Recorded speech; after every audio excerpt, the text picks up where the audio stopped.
All right. Welcome, fellow Spellbreakers, to another edition of the Spellbreakers podcast.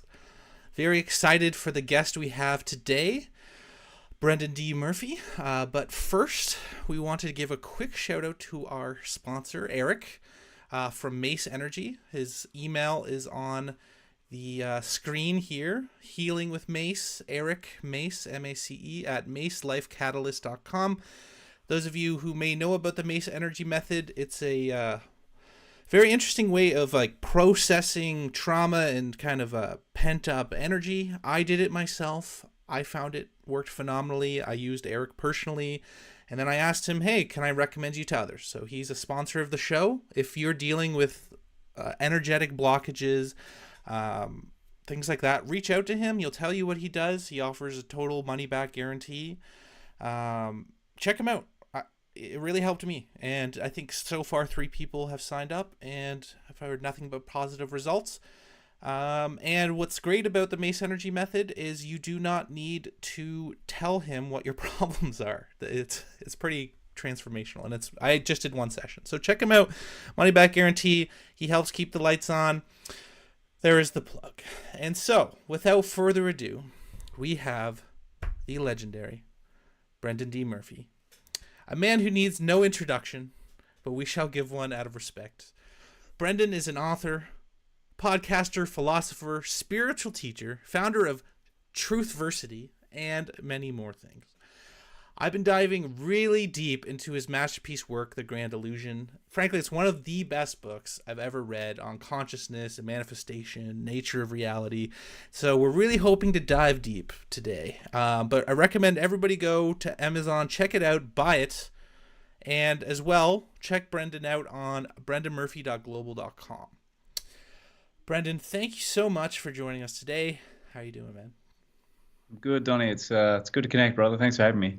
Oh man, the pleasure's all mine. Thanks so much for taking the time. Yeah, man. So what have you been up to lately? What's a day in the life of Brendan look like? Oh, you don't want to go there, but I'm trying to work on finishing. I'm finishing book 2 of The Grand Illusion at the moment, so I'm just kind of working my way through the manuscript and finessing it. And so yeah, that's a very deep dive into.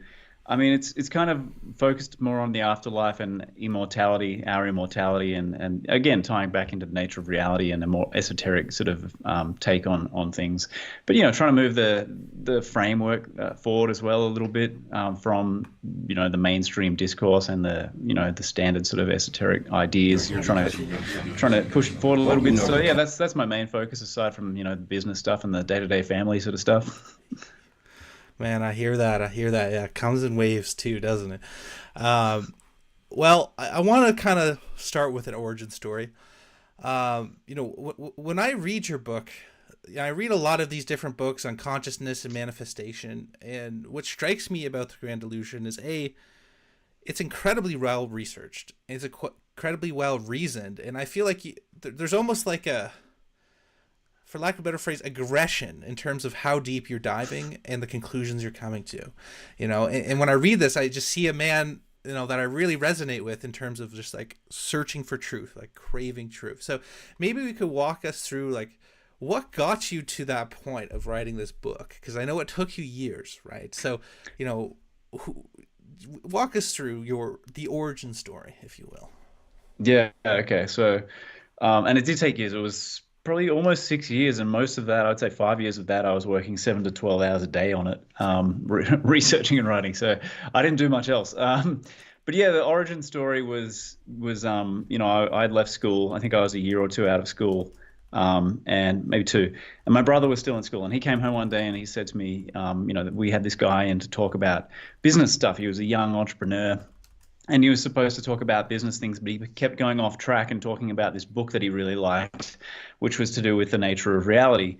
And the book was called The Holographic Universe. And you've probably heard of it, Donnie. And yeah, Talbot, and a lot of your audience probably has too. And that was a really seminal book in that field. I mean, he was kind of pushing things forward. It was kind of paradigm shifting. And when I read that, eventually 6 months later, after sort of putting it on the back burner, that just sort of in the best way possible, kind of destroyed my whatever existing kind of ideas or models or theories I had about how things work in terms of the limiting aspects of my belief system. Because I just didn't have a well, like most 20-year-olds, I don't really have a clue what's what. And so, my ideas about things were kind of like in the background, I had this kind of like Christian indoctrination from when I was little. And then, I was at an Anglican school for my high school years. And then, of course, we're in the scientific age. So we get the scientific indoctrination. And it was just kind of a mishmash of all this sort of stuff kind of loosely jammed together. But his book kind of destroyed all the limitations of all that stuff and opened up just vistas of possibility that I had not really kind of, seen before. And that laid the foundation for me to then, shortly after that, because it blew my mind so intensively. It was just one of those moments like that changed the course of my life. And then I started going and meditating.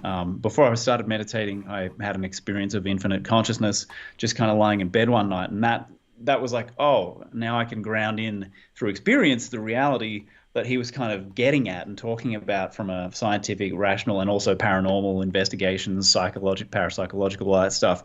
Now I can experience it. And then I took up meditation. I spent a couple of years meditating pretty consistently and consolidating that. And then, by the time I was 24, I started putting my material together. And then, sort of 5 years later, 29, I finally 5 or 6 almost. I finally managed to at least get the first installment of it out there and published. Wow. Yeah. It's funny that I had a very similar journey in that I remember watching, because even as a kid, I was really into conspiracies and such, but I saw an interview of Michael Talbot's with, Thinking Aloud back in the day, and with Jeffrey Mishlove. I love that guy. And yeah, I remember Michael Talbot just being so inspiring and so transformational. He just melted my brain. And his book was phenomenal. So I could very much see that that progression there. And yeah, wow. Well, I really appreciate you sharing that. But I'd be curious, just kind of high level, from the book, what are your conclusions? So very simple questions like where are we? What is the nature of reality? What is consciousness? Where do we find ourselves, Brendan? Help us understand. Yeah, I mean, in a way, that's kind of it sounds easy to answer in some ways, but it's sort of like from a mystical perspective, it gets kind of paradoxical and messy. But I mean, as far as I'm concerned, the basic foundation of reality is a ground of consciousness, or at least something that, when I say consciousness, I don't mean anything that is comparable to, the workings of the ordinary kind of human mind, at that level. It's something far vaster that has nothing to do with the concepts of space, time, human personalities. It's very much transcendent. And so we can't really capture it with words particularly well, because it transcends all of that stuff. So we don't have concepts for it. I mean, we have concepts for it, but they fail to approach the reality. That's why, the Taoists say things like, the way that the Tao that can be spoken is not the Tao, that kind of thing. Like, you can't say what it is, because you're reducing it and you're bastardizing it into something that it's not. So the foundation for me is a foundation of infinite consciousness. And, from there, it's essentially a matter of that consciousness projecting kind of like, if you like, imagined realities or dream realities through an omniversal kind of a setup. So multiple densities, parallel universes. I mean, you name it. I mean, there's no real limits within the container of infinity. So I don't know if that answers your question, at least partly, hopefully. Yeah, I mean, I'm still parsing all of this out myself, and there's many trains of thought. For me, the thing that is most fundamental is the fact that consciousness seems to be fundamental to the nature of reality. And I think that's the largest paradigm that we're facing now in this age, right? And you talk about that in your book. You kind of start to expose a lot of this scientism, from its materialist background. And as confident as modern science is in the nature of reality, you outline that reality is actually on way shakier foundations than they would like us to believe. So yeah, maybe you could comment on that in that kind of emerging new view of science and reality. Yeah, I mean, that's where we're going now. I mean, like quantum mechanics kind of destroyed materialism. And that's a kind of awkward fact for people who like to, follow the science, because it's patently obvious that materialists are ignoring the science, and living, in willful ignorance because there is no material reality. I mean, if you look at the quantum kind of field, it's like, well, what is the basis? What's the foundation? And they have to talk about, if they want to avoid consciousness, they have to still talk about, well, there's this kind of like soup of wave potentialities and wave probabilities, and it's all the information kind of just exists together, in superposition, and it's not until a measurement, aka an observation of some sort, is made that then we quote collapse that quantum wave reality into something that we recognize as our tangible, familiar kind of reality. So we're kind of recovering from, millennia, potentially, I would say, millennia of amnesia and forgetting of the basic foundations of what reality is and who we are with that, because it's the same thing. When people ask what is reality, and what is consciousness, the answer is, the same. Like, consciousness is reality. It's the bedrock of reality, and reality is consciousness. Everything else beyond that is just kind of like the dream world of temporary, temporal manifestations that come and go.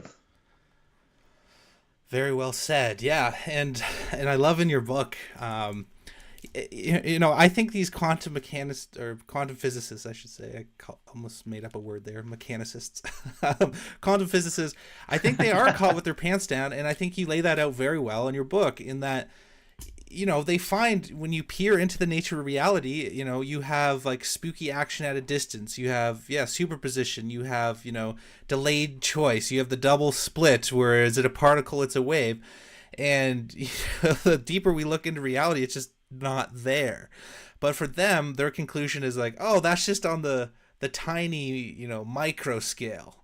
The actual nature of reality is that, life is, materialistic, and, tree falls in the woods, still there to hear it, and and I think you make a really compelling argument that, what quantum physicists is telling us on the micro is happening on the macro. And I think a lot of, like, you pull from almost everywhere. And, but yeah, do you think modern science is starting to wake up to that?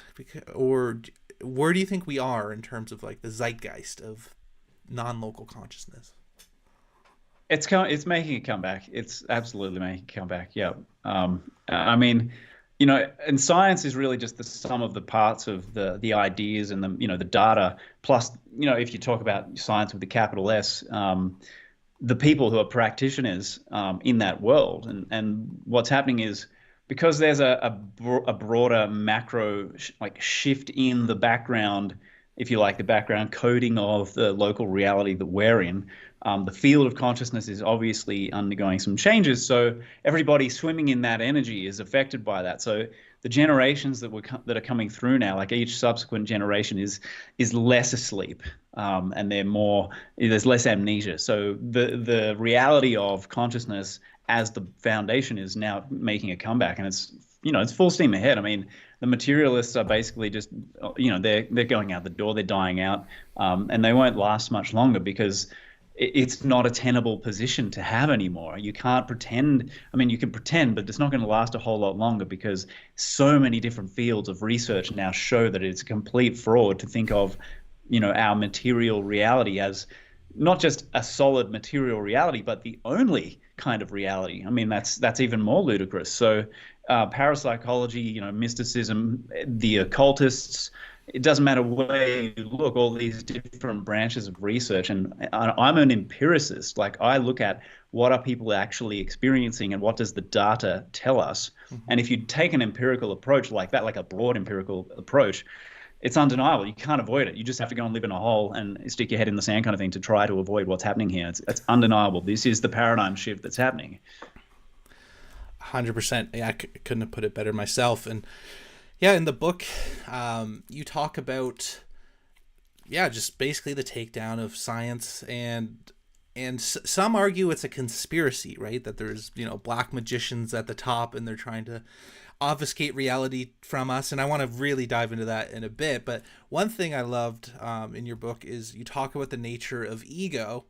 And ego is always trying to reinforce the consensus view, right? And you mentioned that in your book. And so I think that's more likely what's happening now is the actual, even psychological implications of what you're laying out in your book, I think would make most people go insane, right? So yeah, maybe you could speak to that, like why this hasn't gotten, more mainstream, or, what's really going on here in the background.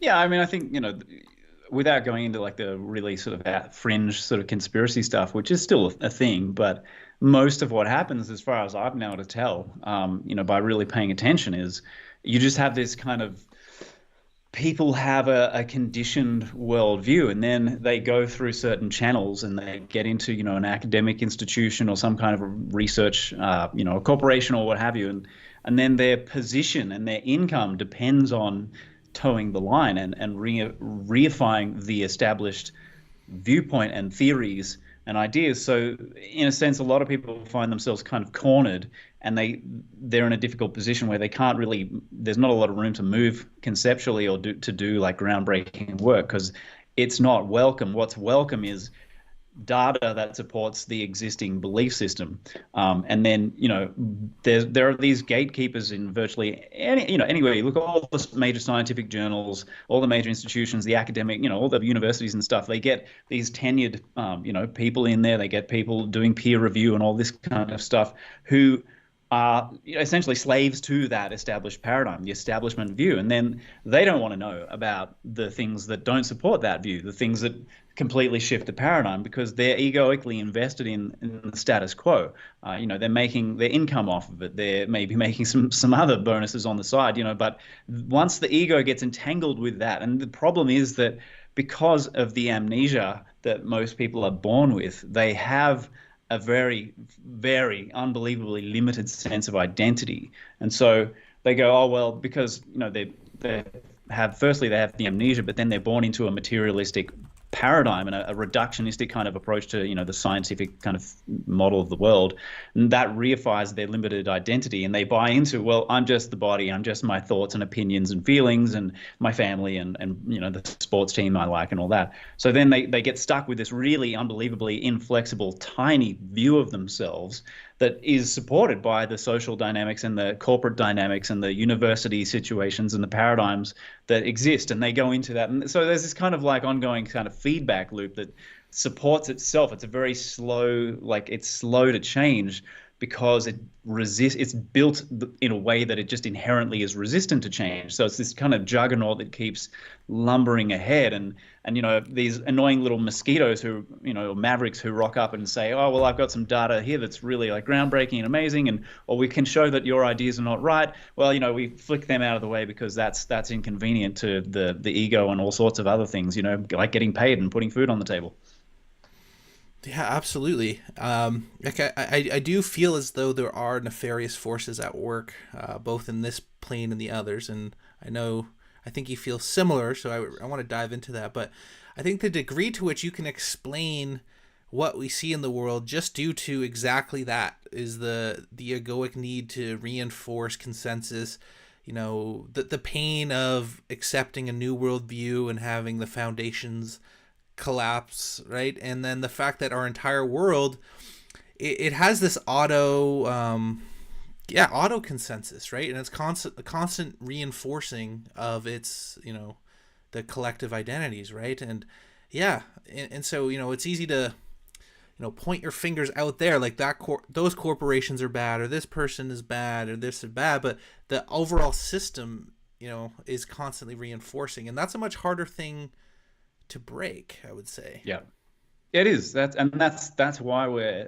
here, because it is so it's so adamantine in some ways. It's so impenetrable because of that dynamic of being self-serving, and it's populated. All the systems are populated overwhelmingly by people who don't know who and what they are. They don't know what's real, and they are so short-sighted that a lot of them are, financial sociopaths. A lot of them are willing to do things that are not ethical and moral, to justify, it's like the ends justify the means kind of thinking, because they have such a limited view of themselves and the rest of the world, and they don't see themselves as connected to the rest of humanity or the planet as such. So it's very easy for them to just kind of willfully put the blinkers on and just plow ahead.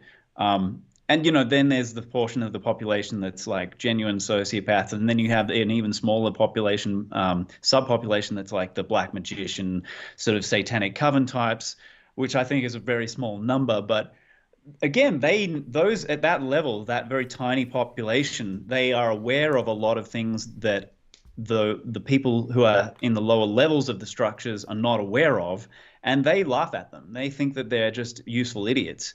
Right up, and I mean, they'll work with them to the extent that they're useful, but as soon as they're not, they'll throw them under the bus, kind of thing. And they're kind of like, okay, they have a certain level of expanded awareness, metaphysically. Like, to be a black magician or any sort of magician, you have to, you can't be a materialist. You can't be in that incredibly limited paradigm, right? Because then your magical aspirations wouldn't, there's no room for that. You can't exploit the interconnectedness of people and all things.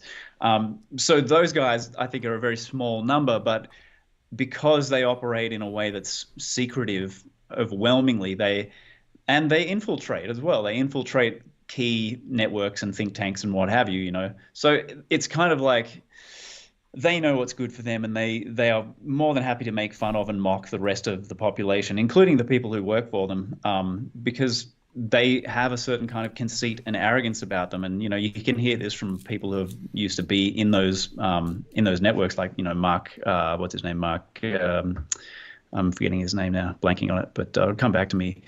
The guy who does What in the World is happening.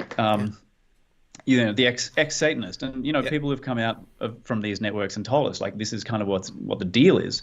So it's a thing, it's a factor, but overwhelmingly it's not really. I don't think it's super useful to focus on it or to over focus on it. Like, our attention should be on, firstly, ourselves and what we can do and what we can change within our own personal spheres, and then to try to create positive influence with people who.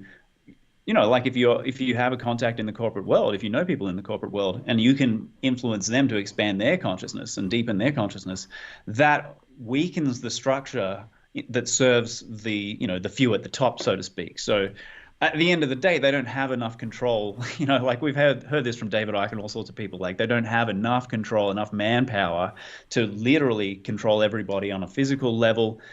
So they rely on our willful ignorance, and they rely on us accepting, the various, the rewards for going along with the system and going along to get along, all this sort of stuff. So, yeah, I mean, it's kind of interesting to go into those realms, but I think it's like a lot of other things. People get distracted by the mysterious and the arcane, and they want to deep dive into the rabbit holes. But, there's a point where it's like, okay, at what point are you going to do something useful here? Like, because people forget their own lives, people forget themselves in the process, and it's a way of going, oh well, I'm becoming aware and educated and all this, but you're avoiding dealing with your own shit at the same time. Like, if you take it too far, I'm talking, it's good to be aware, but you can take it too far. Anyway, that was a tangent. No, it's phenomenal, and yeah, you hit on so many interesting points. It's I don't know. I actually don't know how to reply. I agree in so many ways. Like for me, I hope that I claim that I've coined the term the post-truther movement, and that means, like, on a base level, okay, we all know that they're evil pedos. Okay, we know what the game is. We know they're psychos. What do we do now, right? And a lot of the past few years has been an awakening, but it's also been just kind of like a online trauma bonding fest where we all trauma bond about our evil ruler overlords. And these people are very weak. I mean, if you look at all the Western leaders, they are the weakest people we've ever had in leadership in a generation, right? And pretty much everything they've done over the past 3 years, all of the mandates, whatever, I mean, they weren't legal, they weren't laws. It only happened because a majority of the population went along with it, right? And so to your point, that's why I call this podcast the Spellbreakers podcast, is because I believe ultimately the controllers are a tiny group of magi, who are elite psychologists and spiritualists, and they know fundamentally how our mind works. They know how to program us to groupthink. Like, we have a lower mammalian brain, and they know how to program the shit out of that. And they are just casting spells that we believe, and we are tools of manifestation. We are co-creators. And so when we take that, we think, oh, that's reality, and then we bring it into fruition, and it's that feedback loop. And that's why I think, to an extent, these black magicians have such an arrogance about them, because they're like, we're so small, and look at the power that we have, and it's because of this mechanism, right? Yeah, right, totally. And that's a good sort of overview of it. And how could they not be arrogant and conceited and smug when they look at how willingly the average person goes along with doing something completely self-destructive that they've been programmed to do, without even questioning, without even a single doubtful thought in their head. And you watch people go and shoot themselves in the arm. A lot of them no longer with us. How could you be one of those people? Because they're sociopathic, right? So how could they look at that and not go, well, what a bunch of stupid sheep? Like, let's keep going, because they don't deserve the truth. They don't deserve to be respected by us. Yeah. Yeah, it's exactly it. And dude, I honestly, like, you got a lot, the humor in it, once you realize, like they don't, like, all of the scams that they run, right? It's not like elite level scams that you need like a PhD to, like, like Grassy Knoll, you're doing like trigonometry on, like, could the bullet do, it's like so rudimentary, it's like, yeah, like, so basic. Like, they even tell you, right? Like, at first they're like, masks don't work, and if you think they work, you're an idiot. And then a week later, they're literally like, no, you need to wear a mask or you're going to go to jail.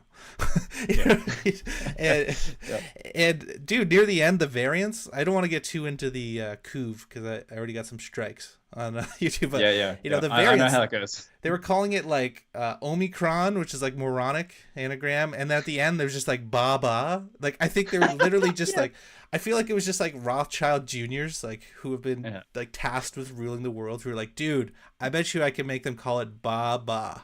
And he's like, no way. Yeah. I'm going to get my Baba now. Yeah. And like examples, like you have a governor of some state sitting at the podium, and I forget his name. I can remember seeing this. He's got it like he's talking about getting like a free McDonald's meal or something when you go and get your pointy thing.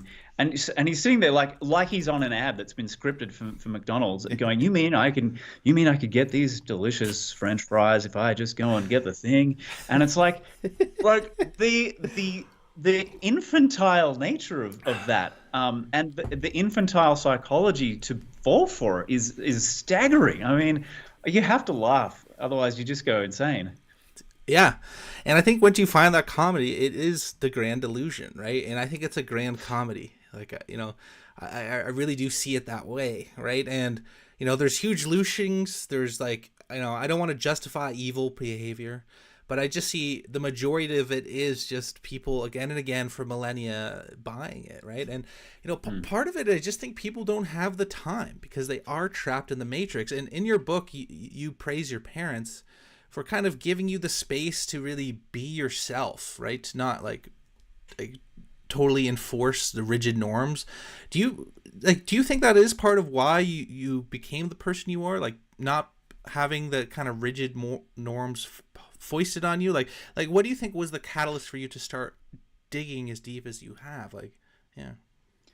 Yeah, I don't know. I mean, it's a good question. I think obviously, that's my reason for being here. So, it was always one way or another it was gonna happen. But, I did credit mum and dad for not, forcing like a religious structure onto me, or, making me go to church or something like that. Even though I went to an Anglican school, it's like, you can go to chapel and just ignore it, it's like you do the services and just kind of just let it all kind of, go over your head kind of thing. But that I value that, like that to that extent, in that sense, like on a conceptual level, not having the indoctrination so much and being free to kind of just be like, okay, well, let me figure my own way here, and go from there. And I was curious, like I used to watch all those shows, like, about the paranormal events and the unexplained and that kind of stuff. So, I had that leaning, you kind of into all the weird and wacky stuff, and you watch the scary things and you freak the shit out of yourself and you can't sleep for a week. And I was drawn to that stuff. But then when I had that, what activated the curiosity, which changed the course of my life and why I'm still here doing this 20 years later, was Talbot's book. That was what lit me up, really. Mm. Yeah, so everyone needs one of those moments.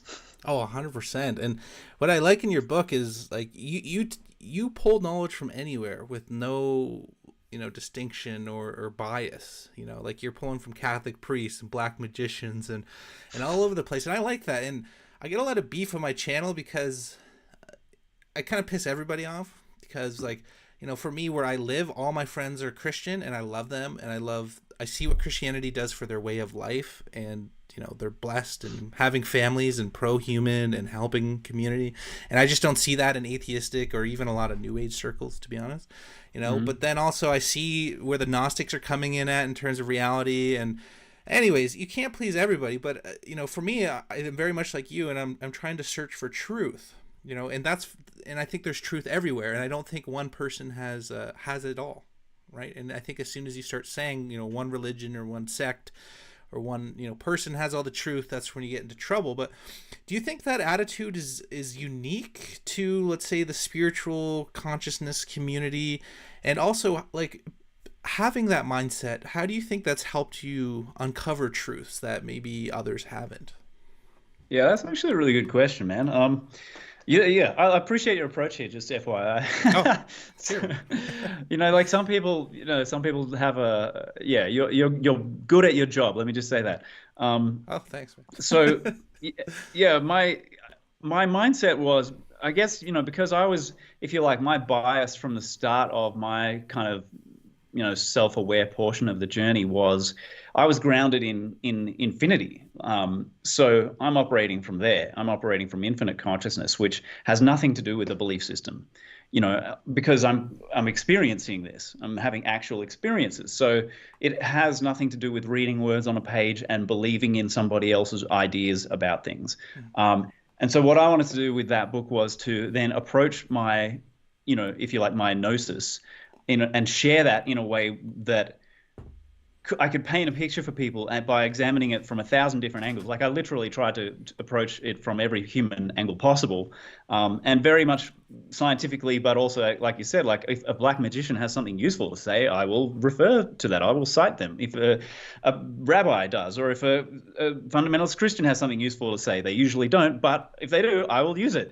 And so you end up with this ability to connect dots that are meaningfully connected, like not forcing them, but finding relevant data and ways that then you can, if you are willing to not operate from a doctrinaire or doctrinal point of view, that frees you then to build a tapestry, if you like, or a perspective view of things that transcends all of the different rabbit holes and transcends all of the different doctrines and beliefs and dogmas. So you're not enslaved by them anymore. At that point, I realized, say when 2014 or so, I connected with someone in the UK who was also who was operating at a very high level, who helped me to kind of catch up on a couple of things and to see things his way was super helpful. And I realized, okay, well, what I'm doing here is actually pretty unique because, holy shit, no one else is really doing this. Like, like we are addicted to belief systems, but who's building a perspective view of things that actually moves the whole framework forward from a meta level? Like very few people. I mean, there's more now. But yeah, I found myself quite alone on that. Mm-hmm. Yeah, I do as well. And maybe we could dig into that a bit. Like I've actually been in like a Christian cult in the past, and I was a devout Christian, and I still, I go to church now and again. I like Christianity in a lot of ways. I also see it as a trap in a lot of ways. Like I see both simultaneously, and I guess for me, I'd love to know what you think. Because for me, when I did a lot of introspection, I realized that within us, our need to be part of a group or a tribe supersedes, it is so deeply wired into us, that to actually transcend that, like to actually spend a long time alone, or to really have fundamental views from all of your cohort, is one of the hardest things in the world to do. But I think if you actually can transcend that, there's a level of freedom which I think most people don't understand. So, maybe we could speak to that. Why do you think people get locked into these types of dogmas, even for thinking people or people in the spiritualist community? It's very cliquey, right? And then also, for the listeners, what do you think would be, the value of kind of moving beyond that? I mean, the value of moving beyond it is immense, because it's freedom. You set yourself free. I mean, I don't know how else to put it. Like, the perspective view from outside of all those bubbles is to be able to look back into them, and to have the freedom to look into them. And you can be in the world but not of the world, so you're free. Whereas if you are a believer, if you're a hardcore believer, and you've picked your one favorite holy book, one favorite religious book, and there are different types, like operating on different levels. But if, for example, the fundamentalist mentality is a very childish mentality. It reads everything at the surface level, everything at face value, and then goes, this is literally the case, this is literally true, and I'm not interested in any other perspectives. And that is called enslaving yourself, and it's a form of self-hypnosis. So once someone's hypnotized themselves, hypnosis is basically like a highly focused state. You're highly focused on one thing. So it's like you're putting the blinkers on yourself and going, this here is reality right here. This is all there is. It's all here. Yeah. I can see everything, And so that's effectively what somebody in that situation is doing. Whereas, if you look at different types of so-called religious material, like if you go to, the Hindu sort of Brahmanic, what have you, the Eastern stuff in general, that's very different. They are actually pointing you in a direction of transcension. So the transcending of all of this belief, because there's an esoteric, and Christianity is encoded with its esoteric side. Yeah. It's just, where are people at when they encounter it? Are they at the sort of, the bottom rung of the ladder? Like, are they at kindergarten level and going to interpret it from there? Or are they going to go up a few rungs and interpret it more intelligently and esoterically, where they start to see the nonsense aspect of it, like the overt nonsense, but then they can discern the small kernels of esoteric spiritual truth that actually are empowering, and which are in there, but surrounded in a sea of rubbish. So, I know I've only answered part of the question there.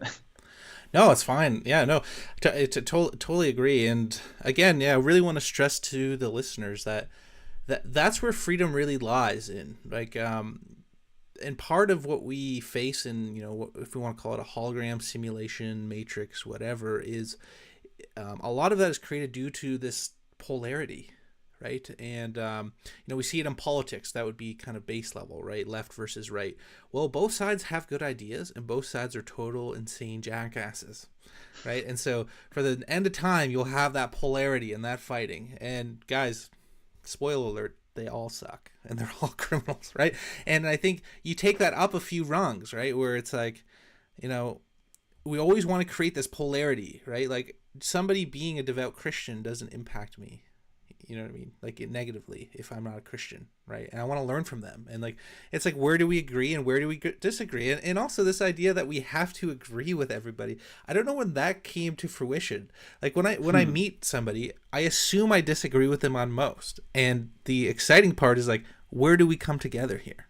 Versus there's almost, hypnosis or a spell in itself that's just like, you need to agree with somebody on everything, or else, they're bad, or else they're evil, or else they're,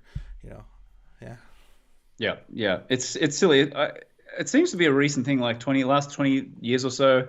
There was like some kind of tacit agreement where we decided we wouldn't be able to function with other people unless they agreed with us. We have to agree on everything, otherwise we're just going to have to hate each other's guts. And that has served the ruling elite very well. I mean, what a classic divide and conquer strategy. But yeah, anyway, I remember you mentioned why. You said something about why people get stuck in those types of belief systems in the first place. And I think, correct me if I'm wrong, but one of the interesting things is that, we're swimming in a sea of information. And you can think of, if you like, the quantum field or the etheric field, and I have a more correct definition of the ether in chapter 6 of the book. We actually look at what that is, and it's not the luminiferous ether that's like a gas floating in the air. It's more fundamental.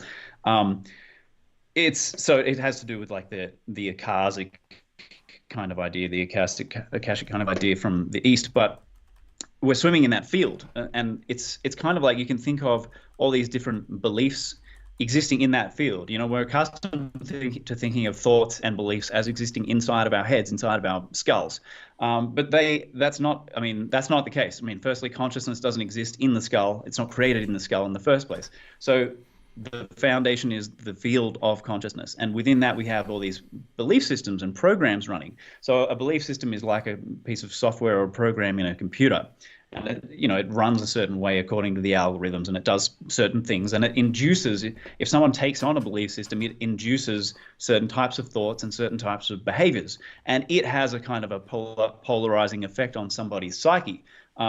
And so, to take like a Western example, like the quintessential example is probably, the Christian belief system, because that's what informs the backdrop of our worldview. That the metaphysics is this weird kind of Christian belief system, and again, esoteric layers to it. It's not all exoteric, but that is a kind of like a living entity in the information field, and a belief system is kind of like the only kind of virus that actually exists, is these information viruses. And so what it does as a living entity is it wants to inhabit a host. It wants to propagate itself, and it wants to reproduce. So the objective is survival, because if it runs out of energy, if it runs out of loosh, then it might actually not exist anymore. So there's an inherent, like, even if it's unconscious, drive to survive and reproduce and inhabit more minds. And we've had millions and millions of people over a long time now investing all of this psychic energy into that belief system. So it's accumulated phenomenal amounts of energy and power to then influence people's minds. So when someone doesn't know who they are, and I've seen this is actually happening exponentially from what I can see, is this resurgence of kind of like a fundamentalist form of Christianity, right? And it's like a compensation mechanism in the collective, where we're becoming increasingly unhinged and rudderless on the one hand, and all the established belief structures and authorities are breaking down. And so that's creating a certain anxiety and uncertainty. And then we have the strife and the stress and the trauma that's going on. So people look for reassurance and comfort and what have you. And the default program, when someone's not centered in the truth of themselves, when they don't know who they are, the default program happens to be in the West, Christianity. And what usually happens is you get these born again types who have a very fundamentalist mentality regarding it. It's very exoteric, very surface level, very childish, and really polarized. And that is the belief structure, the entity itself, essentially infecting somebody, like inhabiting that person as a host, and then it's succeeded in preserving its life and expanding its power and influence, because that's its job. Even if it's unconsciously done, it's still, that's the dynamic that's playing out. So people don't really factor this stuff in. We're not accustomed to thinking about these things this way, but a thought is a thought form on that level, and a powerful enough thought form becomes an entity. And if you have millions and millions of people believing in a thought form or a thought form entity, you create a whole thought form like dreamscape in the collective unconscious. You could say the astral planes or what have you, and that's where our heavens and hells, most of the heavens and hells, are found. And so then you have this incredible power, incredible polarizing dynamic, and it is very easy then for that belief structure or entity to then take on more followers, to recruit more people, because that's the nature of it. It wants to recruit and expand and expand. It's kind of like the empire. Yeah, man. Oh, it's so deep. It's incredible. I really appreciate what you're saying here, and you're speaking my language, Brendan. I knew this was going to be really, really fascinating. And in your book, you referred to them as elementals, and there's the book Egregores, which I read, that I found very inspiring as well. But exactly, these, whether it be, just somebody liking the same sports team or political team, or, even the idea of nationalism to an extent, there are these thought forms that enough people buy into, and it creates almost like a living entity that has a what would you call it? Like almost an immune system, right? And that immune system is looking for invaders or threats, and threats are those that oppose, particular belief system. And I will say this about there is like a renaissance in Christianity right now, and what's funny is it actually happens in every recession. If you actually look, every time like the U.S. collapses, there's like tons of new Christians. But anyways, besides the point there, I do see that as an immune response to what is objectively insane policies and worldviews of the left, right?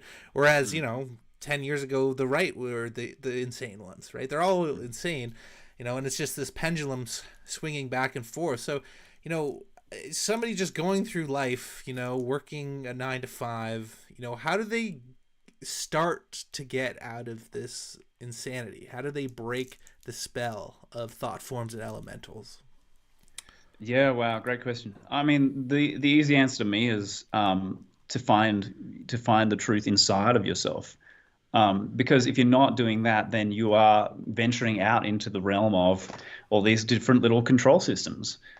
And the only thing that those little systems care about, well, I don't care what it is, whether it's the political system, go and sign up for your party, your favorite political party, or whether you go and sign up to some religion, doesn't matter. Those belief structures have their own life, esoterically. They're alive, and they don't care what you believe. They even don't care if you oppose them. Yeah. Like if you look at politics, oh, I hate the left, oh, I hate the right. Either way, you're feeding energy into the system and supporting it one way or another. So you need to kind of walk the middle way, which is just be an observer, but find yourself inside of yourself, and then you're not susceptible or anywhere near as susceptible to the little control structures. And Christianity is one. I'm not saying it has no value. It does have its own value if you can see it, but itself is one of these living belief systems, and it's an incredibly powerful one. It's nearly 2,000 years old, and therefore, very much alive and trying to stay alive. So that is the shortcut. The shortcut is, take up meditation. Figure out a way that you can access higher states of yourself, higher aspects of yourself, or deeper awareness. And then it's like, well, okay, for me personally, experiencing infinity multiple times, that gives me an immunity to basically everything. I don't care what belief it is, but I appreciate a structure of thought that points people in the right direction. And if somebody can use, we've mentioned Christianity a few times, I keep going back to it because it's an interesting beast. If they can use that to better themselves as humans, that's a good thing. That's a great thing. I don't see it leading people to any kind of real deep truth for the most part. It's it has its own limits built into it. Yes. Because if you go too deep, then you leave the belief system behind. The belief system doesn't like that. The entity doesn't like that, and it wants to keep people in the box, right? So again, just don't get in the damn box. Stay away from the boxes. Stay away from these pendulums. They don't care whether you swing left or right. The point is to leave the game entirely in the first place and stop playing. Yeah, very well said. And it's tough, and I think in the West, especially, there was a large move towards secularism and atheism, and I do think they threw the baby out with the bathwater, in that, like, most of my friends are agnostic. Like back home where I used to live, I live in the wilderness now, basically. But before, everyone was agnostic, materialistic, and honestly, I see like that breeds a hedonistic lifestyles of unfulfillment and perpetual discontent. Whereas, a lot of Christian friends and families we have out here, like, they have huge communities of people and they do so much good and they're so helpful and loving and they're raising families and they spot the evil in the world and they resist it, which I like. And so, I give them an A+ gold star, but for me, I'm like, well, I don't think it's all. Then they're like, you're one of us, right? I'm like, I like this and that, I'm like, I'm not sure if it's literally true, I don't like this. Yep. And so, yeah, it's like, I don't think even like thought forms, egregores, elementals, whatever we want to call them, is even inherently bad. Like this idea we have to be like totally out of every box always, not necessarily the case, but I think it's energizing them is what your book says, right? You don't want to give your energy to them. You don't want to be lost and become like a Borg like entity, right? Right, exactly. Um, yeah, I think, like I agree with you that, a lot of what what a lot of Christians now are doing is quite useful in a lot of ways, because they're trying to resurrect, traditional values, and they're actually slowing the progression or the spread of the rot of the really perverted sort of progressive stuff. And they're standing, against that, and that's extremely useful. Like, to not, again, they're using a belief structure to resist a different belief structure. What I would say is, take the useful things and use those to inform your stance and inform your actions, and just don't participate in the thing that's perverted and ridiculous and messed up. Like, you don't need to jump into another conceptual box or prison to not be on the side of the Satanists. You know what I'm saying? Like, it doesn't mean that just because you're not with the Satanists, it doesn't mean that I'm with the born agains. And just because I'm not with the born agains, it doesn't mean I'm with the Satanists. How about we come up a level and rise above the dualistic thinking. Yeah, for sure. Like, I joke, if there was like a war, it's like, okay, I'll be hanging out in like the Christian barracks, over like the New Agers, or Right. like, the Satanists. But like, I'd be like on the outskirts of town, and like, I'd like, yeah, for sure. Anyways, so moving on, like, what I really like about your book is you really get into like the nature of manifestation, not just that it's real, why it's real, how it happens, and so I was hoping to get into that for a little bit, but maybe first we can talk about the idea of the super hologram, and broadly speaking, the nature of reality. And I just want to kind of tee up, why, like, how does reality, and consciousness like intertwine, and why does that enable something like manifestation to happen? Because so maybe we could build like a framework of reality first. Okay, no pressure. wow. Yeah, no pressure. I haven't read this book for 12 years, but so testing me. But yeah, my framework is basically, okay, so what is reality? Like, how do we define that? So it's consciousness, it's information. That's an accepted idea in the physics realm now. Information, that's as close as they generally get to openly dealing with consciousness. So consciousness, information, and meaning. And so I have this kind of like this trinity. And the New Age crowd would go, well, what about love? And I go, well, that fits too. We could have a quaternity if you like. It makes no real difference. But information, meaning, and consciousness are the foundations of what we consider to be reality. If you strip away the informational aspect of it, or maybe even the meaning aspect, consciousness itself takes on a very different sort of a nature, because there's the starting point from a mystical perspective is consciousness as the eternal parent in resting in the dark of the sleep. I'm bastardizing that a little bit, but it's like the idea that there's before there's something manifest, there's the unmanifest reality, and that's the ground is the unmanifest. So in other words, there's no creation, there's nothing created yet, there are no things. Without things, you can't have anything changing. Without changing, you can't have any kind of time, because that's how we have a concept of time, things changing. And so you have this infinite unity, and that's kind of like something that far transcends our ideas of regular consciousness. But then within that, you have the first movements of creation, and the world soul is born. The germ in the cosmic egg is one of the ways they refer to it. Excuse me, got an eyelash. And so then you have manifestation, and you have eventually you approach, coming down through the density levels or the different levels of the dream. Then you get to what we call this 3D, sort of the density level of reality. And fundamentally through the different dimensions, it's the same. It's consciousness, information, and meaning, and you can't separate any of those things out and end up with anything that we call phenomenal reality. So I don't know if that helps as a starting point. Yeah, no, absolutely. So if I'm hearing you correctly, you're saying that consciousness is fundamental, and kind of, to oversimplify, essentially we're living in a form of a shared dream, right? That we have multiple points of consciousness, which is you and myself, seemingly separate, and we're creating kind of like a, like a GTA 5 online type situation. Right? I like that. Yeah, that's more or less. I think that's more or less it. So, and the thing is, we're now in such an electronic age where the metaphors and the analogies are all computer based. They're all like, oh, we're in a sim, we're in a video game. I think that those as analogies and metaphors, they are useful. It's when people take them into being literal. A literalistic approach doesn't work.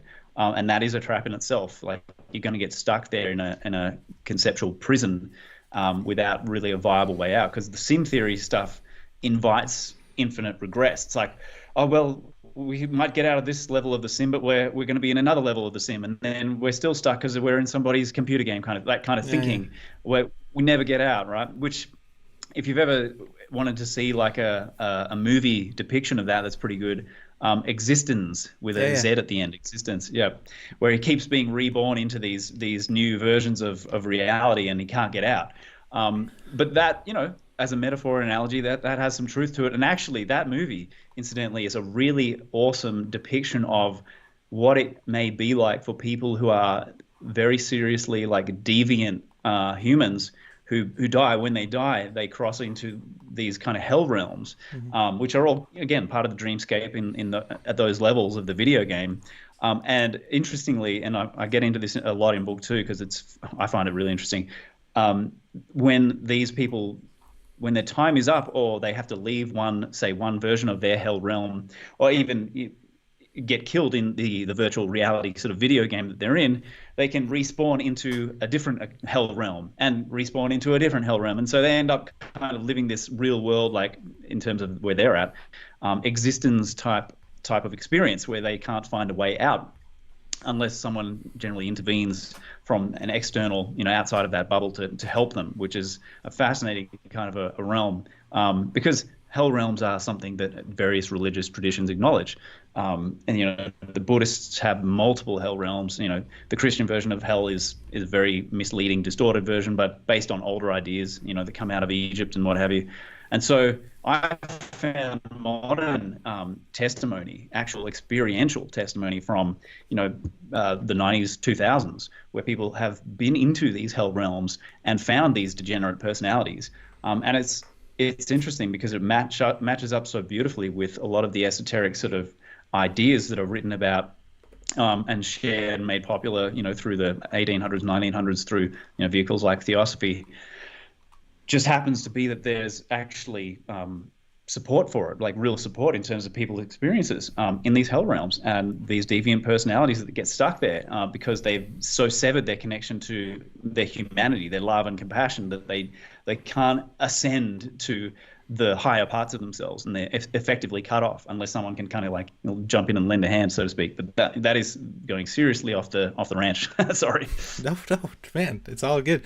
We're just talking, just a couple of guys chatting, and I mean, what you're saying reminds me of Swedenborg as well. I've been diving through his works, and yeah, I mean, I think that guy, total legend. I mean, obviously he was taking it from a kind of Christian mystic perspective, but dude was like centuries ahead of his time, and as well, like, he's exploring these realms, that are clear. That's the funny thing about, like, I tell some of my Christian friends, I say, teaching about hell is evil. Teaching kids about hell, I think, is evil. But then I said, also, by the way, hell exists. I say both at the same time. And so, yeah, like these lower astral realms, I guess you're postulating here that they are due to people being, I guess, bound by their like vices or their lack of ability to, like, addictions or yeah, maybe flesh that out a bit. Yeah, totally. It's exactly right. Like, people who are, very criminal kind of personalities. And then you get like the black magician aspect of that, which is a very small subset of that population. But because it's kind of an issue of focus, like where you put your focus. Like, if you're someone who is, you're living in your third density experience as a human in your human avatar, but you're still interested in the higher stuff, like, what is the afterlife? Where am I going? What is the oversoul? What is it all about? What are we participating in here? And you have those mental attractions or tendencies which are more elevated. Like, I'm going to literally use that upwards kind of way of describing it, because that's valid to a point.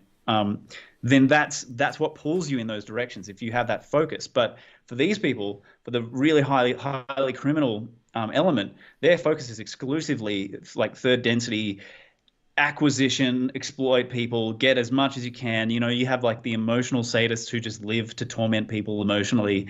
And every different type of criminal mentality has its own hell realm, where it's just like, okay, you're an emotional sadist, so you end up in the sadist hell. And then you're like, oh, you thought you were the big fish, but now there's these even bigger sadists who are going to torment you. And so you create this, it's just kind of almost like a never-ending loop.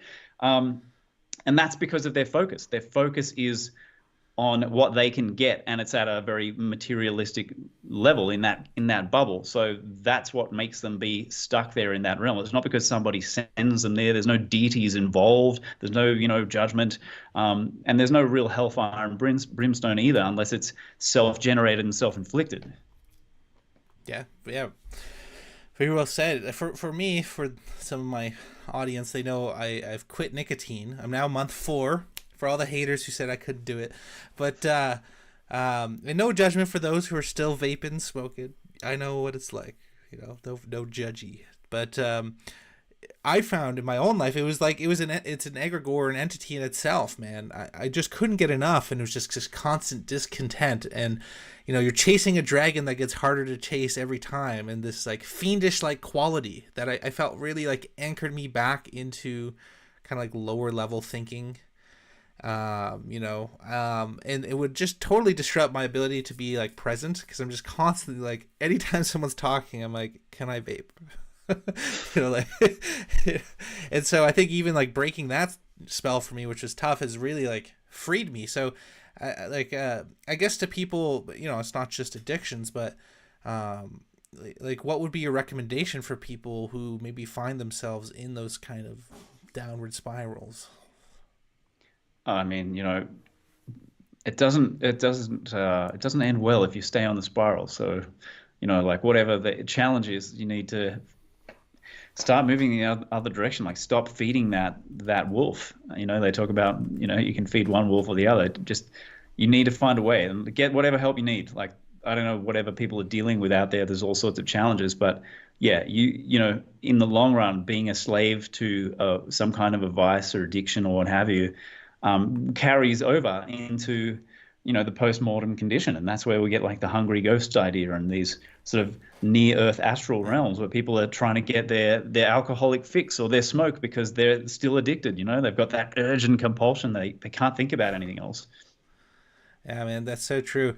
Yeah, I'm like, for me, I think so much comes down to our level of awareness.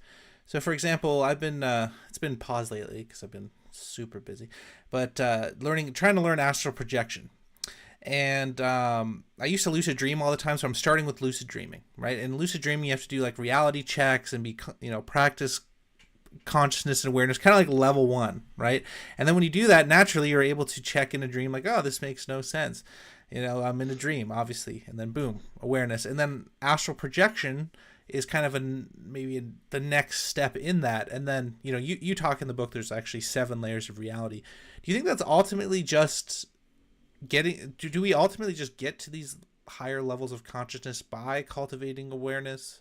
Is awareness most fundamental and being present, or are there other forces at play to actually enter these realms? Or yeah, I mean, it's pretty, I think it's simple in principle. If you are genuinely interested in any form of spirituality, that's a starting point, and it moves you in the right direction.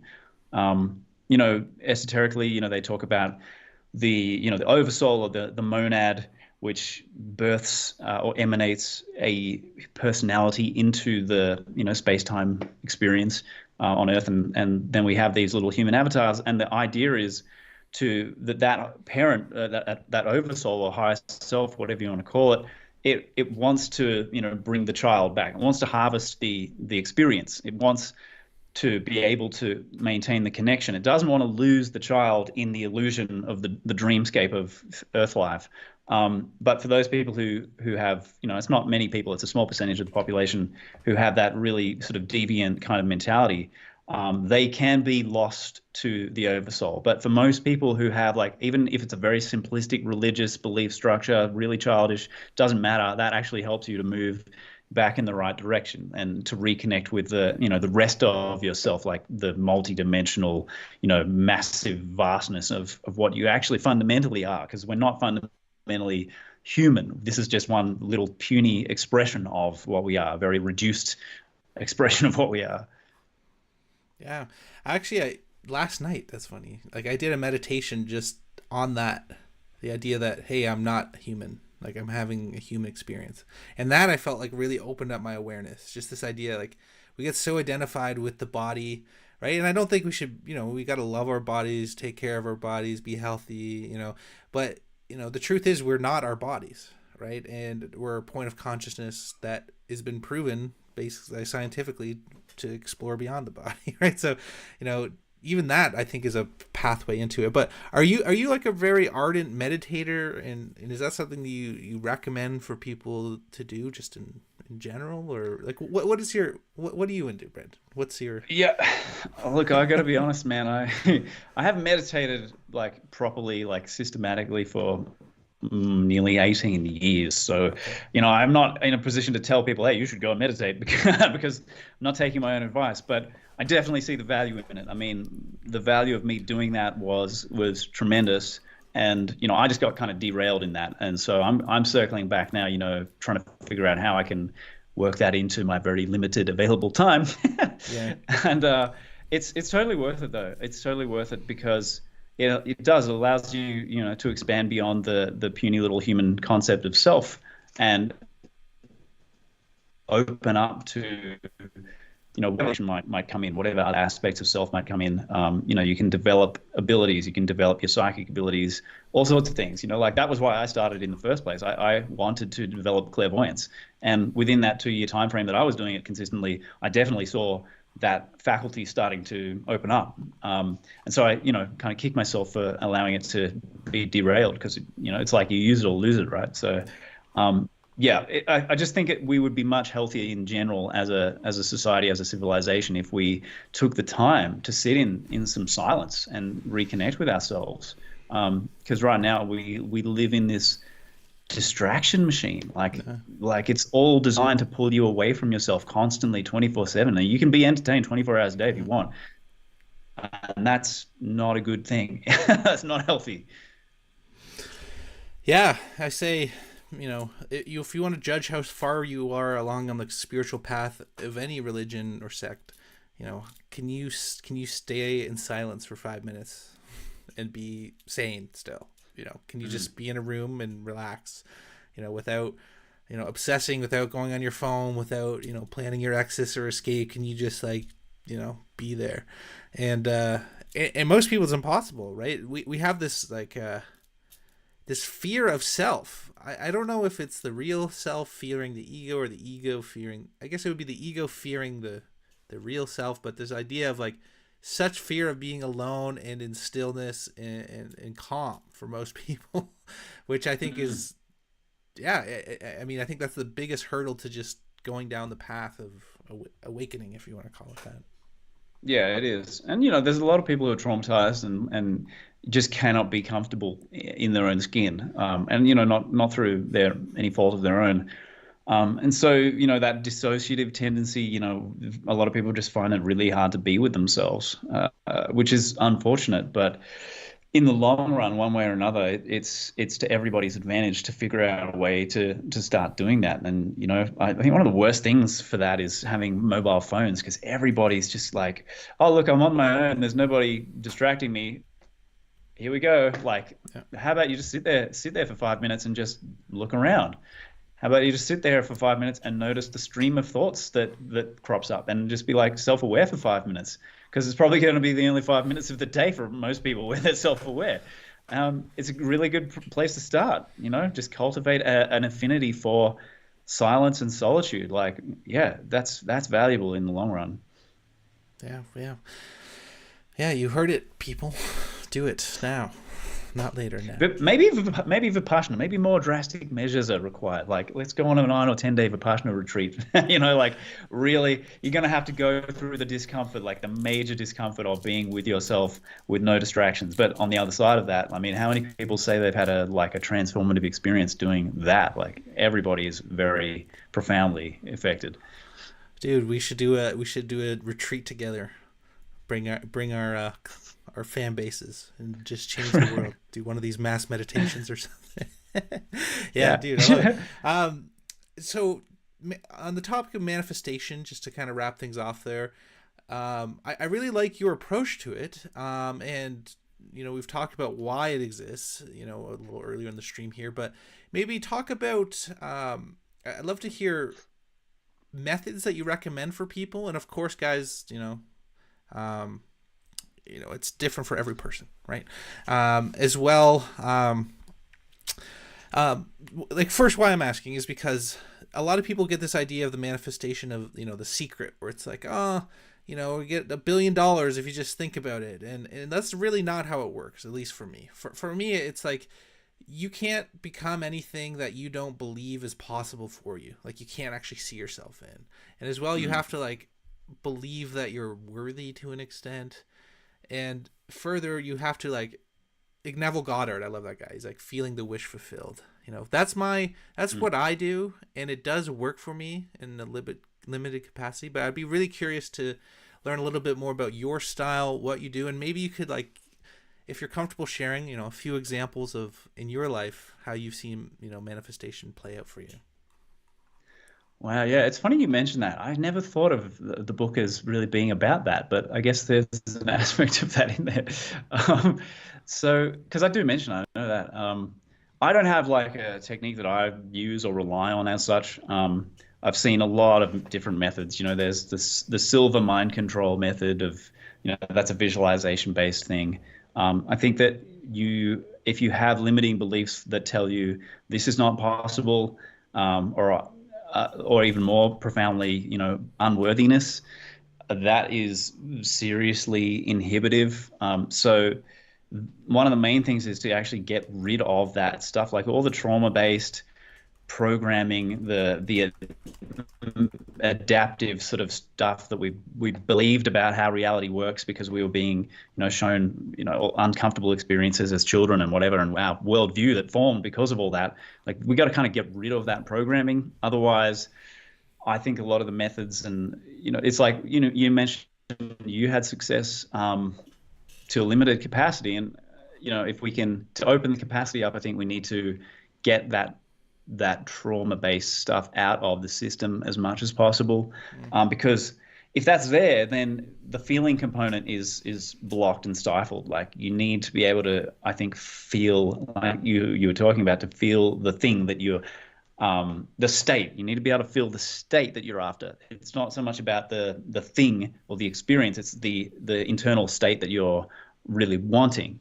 And so if you have beliefs saying, oh, no, that's not possible, or I'm not worthy of that, you got to deal with that shit. And then yeah, visualize, go into the feeling of having whatever it is, the thing, the experience.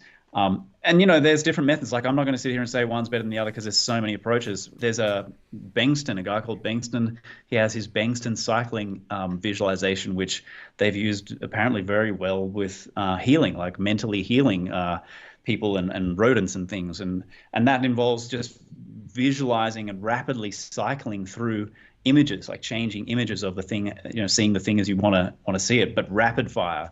So, I mean, go and play with it and experience, try things out. I'm not going to say one thing's going to work for everybody. I have never found that to be the case, and because everybody brings their own baggage and programming with them that is variable.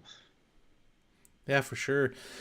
That was a big one for me. And like, if you hold trauma, it like kind of breaks your energy. Like, even if you become high vibe, you would like revert to this low state, and like you have to keep a higher baseline, I think, to really start manifesting in the world. Like, you don't have to be super high state to start the process, but with trauma, it will break your state, right? Yep. And then you revert back to that. At least that's been my experience. Yep. And again, I guess it's a good time to promote Eric again. I'm gonna put on the screen here. Eric did help. Like I had energetic blockages, especially during the last 3 years. I held on to things, and I was so angry at like everybody for just being sheep. And like I literally had I wake up with like heart palpitations. Like even though I was fairly high vibe compared to others, I just couldn't let go of like the actual anger I had for all my friends and families, like going through being such like sheep basically, right? And it drove me insane for years, and I tried different things, didn't really work. Shameless plug again. Eric Mace at Mace Life Catalyst. He helped. He just called me out of the blue after I emailed him, and he's like, "Man, if it doesn't work, if I don't help you, I'll give you your money back." And so I recommend to others, talk to him if he doesn't help you. If you're holding on to trauma, energetic blockages, you're looking for somebody, reach out to him, figure out what he does. If it works, great. If not, don't do it. And he won't charge you if he doesn't help you. Anyways, quick plug there. I thought it was pretty good, but it's true. Like whatever you have to let go of trauma and blockages. And so there are many methods. I've tried talk therapy. That didn't really help me for years. For you, any recommendations? Like, was it meditation? Like, was it journaling? Like, are there things you recommend for people in terms of like processing trauma? Or Yeah, I mean, I think you want to go with something that's body based. Body based is really good. That's where the trauma is stored. All your baseline programming is held in the body. So even if you're not like massively traumatized as such, you still hold your belief system in your body as well as your biofield around you. So you got to deal with that physiological side of it. And the body is a pathway, a major pathway into the the subconscious mind and the programming. So there's so many things that you can do. I mean, I have my own method, which I use inside of Evolve Yourself. I've seen, sound healers use tuning forks to great effect with people. But, also there's the issue of, you mentioned earlier, the mammalian brain and the reptilian brain, which, Carl Buchheit calls the creature brain. And I guess the mammalian brain's part of the creature brain, but there's a very primitive aspect of like the lowest parts of the brain that are looking, like scanning constantly for threats, for ways to survive, fight. It's like that fight flight. How do I get through this kind of thing? And what it does is it looks at, okay, am I alive or not? Am I alive? Yes. Okay, so therefore, this is the logic of this part of the sort of reptilian brain is, well, I'm alive, therefore whatever I just did is a successful survival strategy, and I need to keep doing that. So you can imagine, like, when people are babies, the first few years of life, they're incredibly programmable, incredibly impressionable, and whatever, if they survive that part of the brain's always going, am I alive? Yes, okay, this is working. This is what we need. So even if they're born into a seriously dysfunctional family, like violent, abusive, as long as they're still alive, it sees all of that and goes, okay, this is our successful survival strategy. Mm-hmm. And that's why you see people go and recreate the same kind of family dynamics, 20, 30, 40 years later, because they learned on an unconscious level that is the way to get by and survive. So we've got so many layers and levels of programming that are in the way, and conscious mind willpower is so limited against all of that stuff. Like, it's so largely impotent, and that's why you got to raise that baseline you were talking about. You got to raise that baseline feeling state by doing this kind of work, the body work, and the getting into the subconscious nitty gritty. Otherwise, you're always pushing shit uphill. Yeah, man. Yeah, for sure. And for me, I kind of made the method myself, and it worked profoundly. I had a lot of trauma at a young age, and it was like seeing myself in the third person and like almost having a conversation. Like if I saw that person, like how would I give them love? Would I resonate and like understand what they went through? Would you forgive that person for what they did? How would you? And for me that worked a lot, because it really kind of separated myself from like with trauma, we try to personalize it, right? It's like my trauma, my pain, right? But it's like a pain that's being held, and a lot of it is this identification with it as like a personal thing, right? And Yeah. Yeah. I've seen that. Like I had a friend who was like she had so much trauma that she carried with her everywhere, that it became like a companion. And one day she was like, she actually said to me, she actually admitted to me, like I don't know what I would be. I don't know who I would be without the pain. And it was like one of those major moments where she finally admitted like the reality of what she was doing, and why, her behavior was so counterproductive, and self-sabotage. But yeah, the identification thing, and that's where stuff like meditation and expanding your concept of self and all that can be useful. But I think sitting in lotus position is generally, if you're talking about processing trauma, that's generally not super useful, because it takes you into expanded consciousness that then effectively dissociates you from the body, which is where the trauma and stuff is. So your body, it's like the body reprogramming that kind of needs to happen, as opposed to finding like these amazing transcendental states.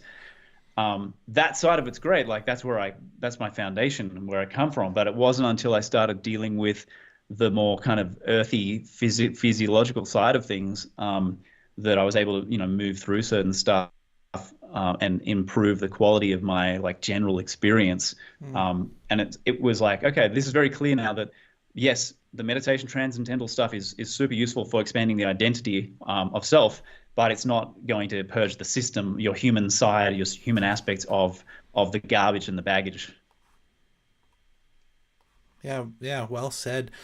Yeah, I think, well, yeah, and holding trauma in the body is so true. I found like a lot was released naturally when I started to process trauma, but it's still stored almost like like a memory, like a hard drive or something. And so, yeah, like, would you advocate for, um, like, is it yoga? What do you think are good ways like that have worked for you for processing body trauma, and that would be like accessible for people? Yeah, I mean, EFT is a really good one. There's a few different modes of that, which a lot of people rave about. Faster EFT, and there's different variations of EFT, which people can just go and investigate. Oftentimes, you'll find like free samples and instructionals and stuff. So yeah, that's short for emotional freedom techniques. I did about 6 months worth of body psychology, which had a physiological focus on working through that stuck energy, that stuck trauma and what have you. I think that was useful. Um, there's some more esoteric stuff that I also in October 2020 I started, was it 2020? I think, yeah, 2020. I started having like heart palpitations, heart arrhythmias, and all sorts of weird shit going on, and I didn't have a clue why. Like it was bizarre. And I went and saw a friend of ours who does kind of like, I don't even know what to call it, but it was kind of like a variation on holographic kinetics, kind of related. And she nipped in the bud, like with 3 sessions, probably 95% of the crap that I was dealing with at the time, which was amazing. And so, I mentioned holographic kinetics. That's another model. James Pask is a guy you could get in contact with, or the guy who created it is Steve Richards. And James is a mate of mine. He's just Steve's star pupil. So I found that quite useful as well. And talking of raising the baseline, I've done 2 sessions with James, and both of those sessions resulted in like an increased sort of baseline, like that fundamental level of sense of well-being was increased after both of those sessions, and it was sustained. It wasn't like a dopamine hit or something. It was like, this is the new reality now, kind of thing. So I mean, there's so much stuff. Like breath work is huge. So many people have profound breathwork experiences, getting stuff out of their body because it's body based, right? So you breathe through it, you move the energy, you move the stuckness. And then, your plant medicine and frog medicine and all, all the fun stuff. Yeah, you got to have the frog medicine. Nice. Yeah, maybe I can get James' contact information from you after. I'd love to maybe even bring him on, because it's something that, like, I really want to focus on results-oriented solutions, right? And I think you are as well. But having said that, I would like to change topics a bit here and talk about this concept of the soul trap, the reincarnation trap. Right, we see a lot of data on it, and I think the data is fairly robust, from things like Wayne Bush, which he's a phenomenal guy, as well as the Forever Conscious Research and others who have laid out this idea from near-death experiences through OBEs, through channeling, through past life regression, all of this idea that there are these, kind of the Gnostic view that there are these archons or overlords that are trapping us in a perpetual cycle of reincarnation, and that we were basically just louche farms, louche entities for these people, and there's nothing we can do. Oh my God, Brendan, it's so horrible. I had Howdy Mikowski on, and I love Howdy a lot, but then I get a lot of hate from people.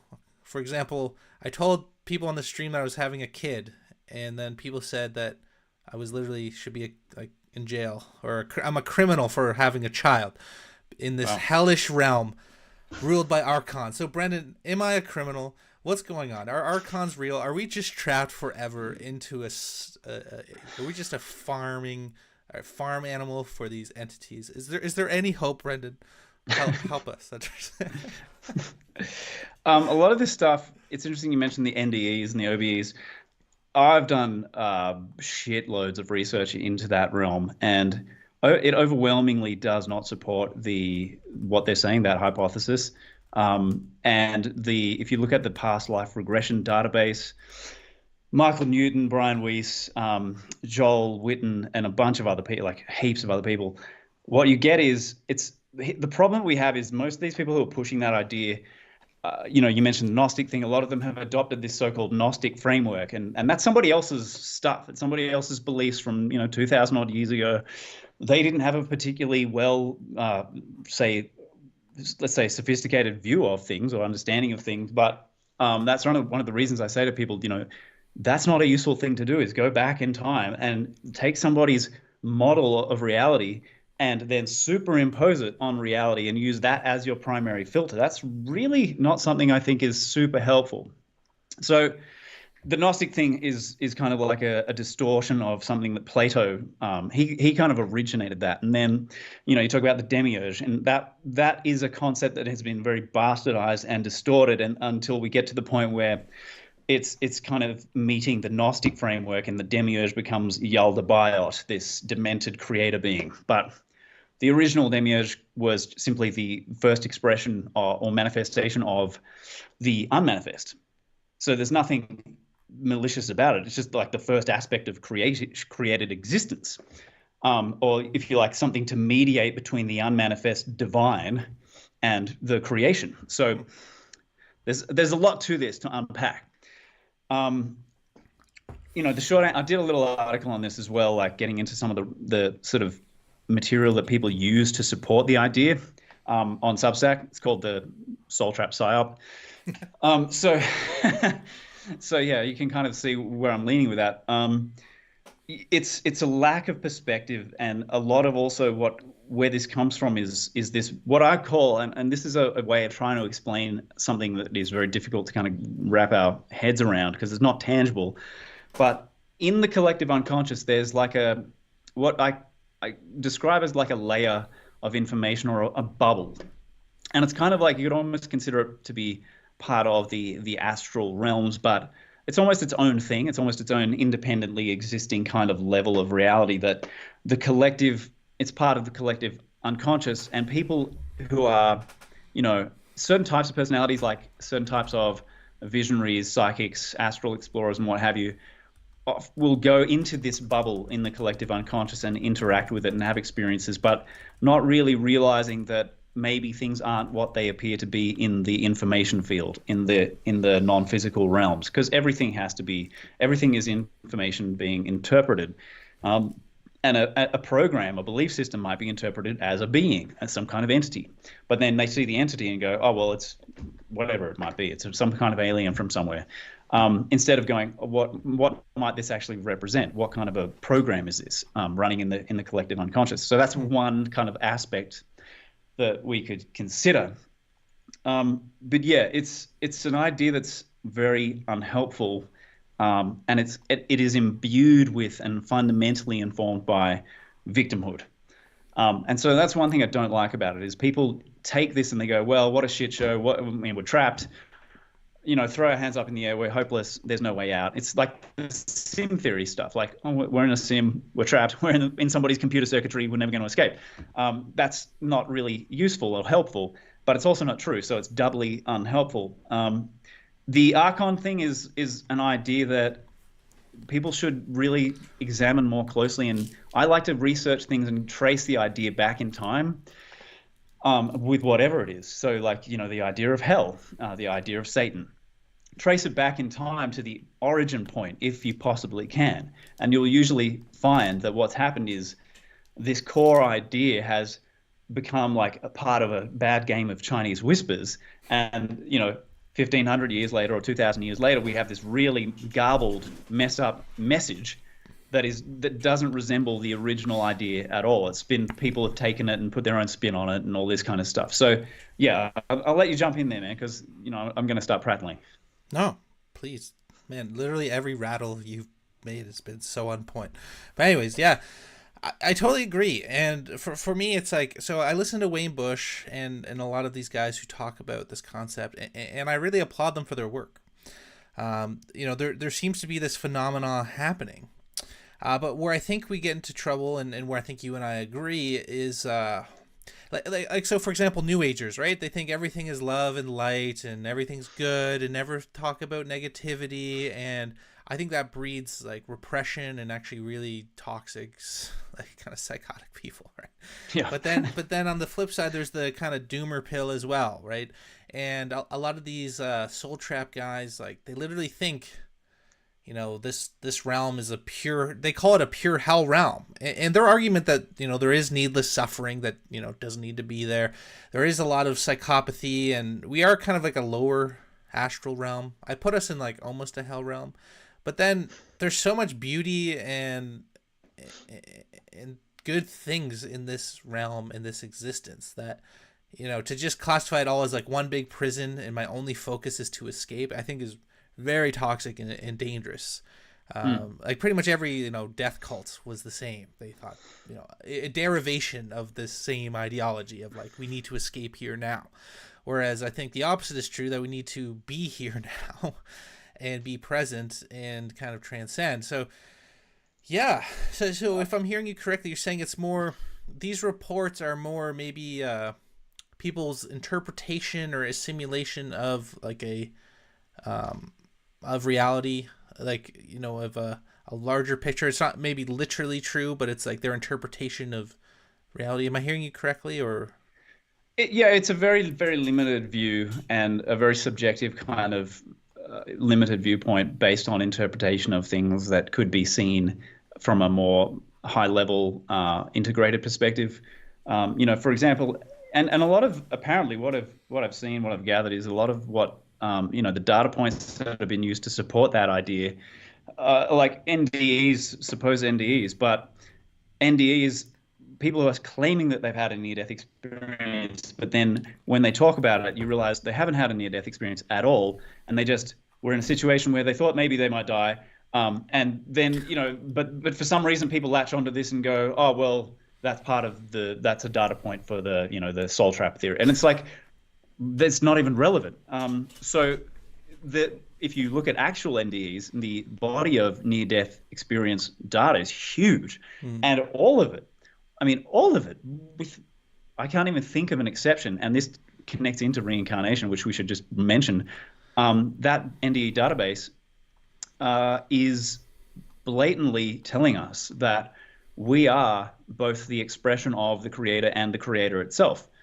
And that there is no trap. The only so-called trap is that we are born into the Earth system, the physical world system, and that is, in order to get here and to be sane here and succeed in the experience, we have to go through a sort of state of induced amnesia. Like there is a crossing of the veil and a forgetting of what and who we are, which, by the way, the veil is thinning and we are starting to remember who we are. So the so-called trap is the forgetting. It's the amnesia. And then you go, oh, well, maybe people can become addicted to the experience of Earth life. There are terms for this, and, like Tana or Trishna, like the hunger for the experience of the third density life, like manifest physical life.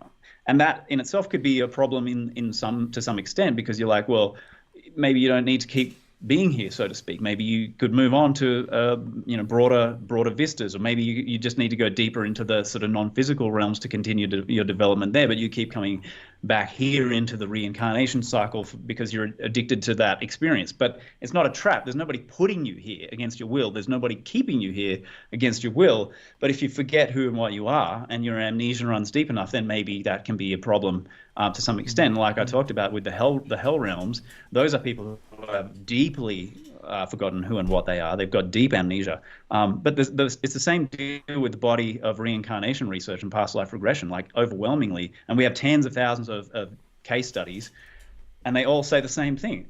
We are not here because somebody put us here. We are not stuck here. We are not trapped here. And we are infinite consciousness. It's the same deal with NDEs and reincarnation data. All these different streams of research, actual proper robust research, tell us the same thing at the end of the day. So the soul trap thing it's like, I understand why they say it, but it's at the end of the day, it's incorrect. Nice. Well, maybe you're just shilling for the archons, bro. Maybe people should research what archons really are and why we even entertain the idea and where it really comes from. Just a suggestion. Oh, for sure. Yeah, man. Well, take that, soul trappers. I think any ideology or belief system where you're trapped forever, there's doom and gloom, and I don't want to characterize Howdy as that. I think Howdy, if you listen to his message, is the opposite. Howdy really pushes the idea of cultivating awareness and sovereignty, and I think that's ultimately what we need to cultivate both in this life and in the next. But yeah, it's you can't please them all, whatever. I wanted to just maybe talk a little bit about your work. So obviously you're pioneering groundbreaking work, The Grand Illusion, available on Amazon and other platforms that people should. Can I actually do you mind if I mention they can get it directly through my site, unless you wanted to use like an affiliate link for Amazon or something? But no, please. They can. No. Yeah, cool. Yeah. So if people go to brendanmurphy.com/TGI, that'll take them to the place where they'll find the lowest prices for that. Boom. Yeah, buy it on the website. Screw Amazon.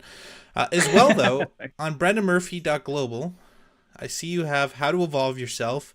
You have a men's masterclass. You have your own podcast. You have articles. You have Truthversity, Evolve Yourself, Grand Illusion. Walk us through what you're doing here, and what are these different courses, programs, resources, and who are they for? Oh wow. Okay. Where do you want to start? Oh, wherever, please. I think you mentioned Evolve Yourself. So yeah, there is a free masterclass there at evolveyourself.live, and that basically just explains what I do inside the Evolve Yourself program, which is essentially a transformational program. It's not it's the idea here is to have a transformative one-off experience, but in a structured way that is part of a larger timeline. So we go through three, like what we call DNA activations through a timeline. And that is explained and fleshed out in the webinar, which people can check out. So that's one way I work with people. The other thing you mentioned, a men's masterclass. So that was a better way for men, if memory serves me correctly. And so that was me and Chris Linscomb talking about our online business and what that's about, how men can set themselves free from like the 9-to-5 grind, free their time, be more with their families, do the things they love to do instead of being like a wage slave and trading time for money as a way to get by. So, instead doing it in more, working smarter instead of harder, so to speak. So we have a model and a business that we do, and we work with people. So that people want to know more about that. Not strictly for men, but that was just the name of that masterclass. So I'm not sure what the link is for that, by the way, but it must be there on the page. Yeah, I think it's onlinefreedomhackers.com/better. Oh, there you go. Yeah. Cool. Yeah. What else was there, brother? Oh, man, so much. The Truthversity, Evolve Yourself. Yeah, okay. So the Truthversity is just kind of like it's where I dump all of my like these are the subjects that I'm really interested in. So this is kind of like I've got like 9 faculties, and I fill them out over time. I drip feed more information, more like videos and articles and audios, and this is instead of like if they go to my Substack, they'll get like the articles, and if they pay to be a paid subscriber, they'll get the audios as well. But in the Truthiversity, it's like everything. It's like all the things every single piece of content that I produce goes in there. It's a membership thing. It's like probably the price of 3 or 4 coffees a month or something, that kind of ballpark. And so, yeah, if people are interested in those types of things, like I get into mythology and religion and metaphysics and law. What else? Ancient suppressed history, like all the things that have kind of lit me up over the years, and that I'm going to be writing more about. So I think that's kind of a summation of that anyway. Yeah. That's awesome, man. Well, yeah, I recommend everybody check out his website, support him. His book, The Grand Illusion, phenomenal. Yeah, Brendan, gonna wrap things up here. Any last words, comments, feedback, suggestions, things to leave the listeners with? Yeah, we'd love to have you back again. I think we did a good first round here, but yeah, anything you want to leave the audience with? I mean, if they're interested in what we've been talking about through the show, then they probably want to read the writing. Like, I'm a writer. I think of myself as a writer and researcher first and foremost before anything else. So that's the thing with me, is it's about building perspective and moving the perspective and the dialogue forward past the sticking points and past the dogmas and past the rabbit holes and past the, whatever it is, the Gnostic, viewpoint and the material, like all of that stuff, just moving past in an integrated way. So that takes context building, and that means the only way for me to do it is really to write about it in detail. And so books 1 and 2, book 2 hopefully will be published before the end of the year. Nice. And while they're waiting for that, they can check out book 1. And the best prices are on my website. It was brendanmurphy.com/TGI. Boom. Get it. Okay. Guys, I want to thank everybody who joined to listen today. Yeah, one more quick plug. Again, for those of you who are dealing with like energetic blockages, trauma, reach out to Eric. His email is ericmace@macelifecatalyst.com on the screen there. It's also in below. Reach out to him. He's a good dude. He'll tell you what he does if he can help. If he can't help, he doesn't charge. He helped me. I hope I hope he can help you if it's something you need. So check him out. As well, if you guys want to support this stream, buymeacoffee.com/the Spellbreakers podcast. Even $3 means the world to me. It's incredible. It's the happiest $3 I get every time. And so, yeah, and no pressure. I know times are tight for people, but please support Brendan and his work. His book is phenomenal. I recommend getting that at least. And again, that's brendanmurphy.global. Link is below. Brendan, thank you so much for joining, man. It was great. I enjoyed that a lot. So for everybody listening now, I'm going to close off the stream, say my goodbyes to Brendan, and I wish you all, my fellow Spellbreakers, a blessed